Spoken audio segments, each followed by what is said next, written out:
logically contained within the concept God. It's an analytic proposition. But on the other hand, it functions as a synthetic proposition in other contexts of discourse. If one is introducing the concept of a good God to somebody for the first time, or if you're saying to somebody recently suffering some tremendous woe some words of comfort and say, remember, God is good. You're affirming something of God, which in the anguish of a problem the person may have left out. So the point is that depending on the instrumental function of a proposition, get that, the instrumental function of a proposition, the analytic synthetic status may vary. So you get pragmatism in that kind of form. You get it as well in Richard Rorty. And those of you who were at the pluralism lecture last night heard some things about Richard Rorty. What he did was to put the whole contemporary debate about religious pluralism in the context of postmodernism. You see, the religious pluralism debate is over the tendency to regard different religious positions as equally acceptable, as relative, so that no truth judgments can be made between one and the other.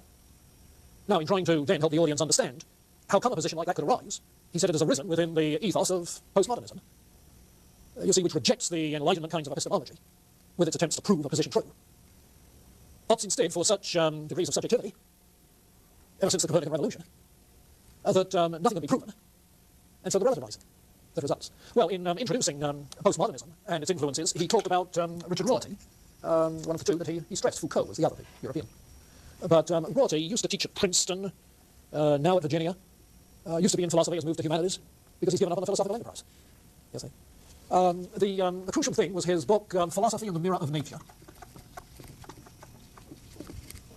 about 10, 15 years ago, in which the mirror of nature stands for the view that ideas are representations of an otherwise unknown reality, the representational view of Descartes, Locke, Kant, so on and so forth. And his point is, because of the failure of that representational view that thinks that in our minds we have a mirror of nature, you see, because of the failure of that epistemology, what is there left for philosophy to expect? You see. In other words, for him, it's either logical certainty within a representational view or sheer skepticism. Nothing is knowable. And if nothing is knowable for sure, if the truth cannot be demonstrated, then we simply have a whole variety of alternative positions. And the most we can hope for is an interesting conversation. Which is, some people think, why he moved to Virginia. The humanities.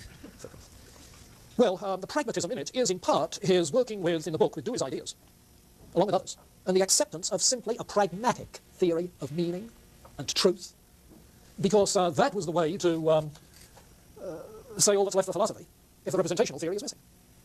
Now, you see, you can tell, obviously, that other people don't agree with him, because not everybody has left philosophy. And obviously what's happened is that there is a third alternative, namely other epistemological directions that aren't representational, as in that 19th, 18th century sense, which would be no surprise. Those never were the only two alternatives, skepticism or complete certainty. So, pragmatism involved there.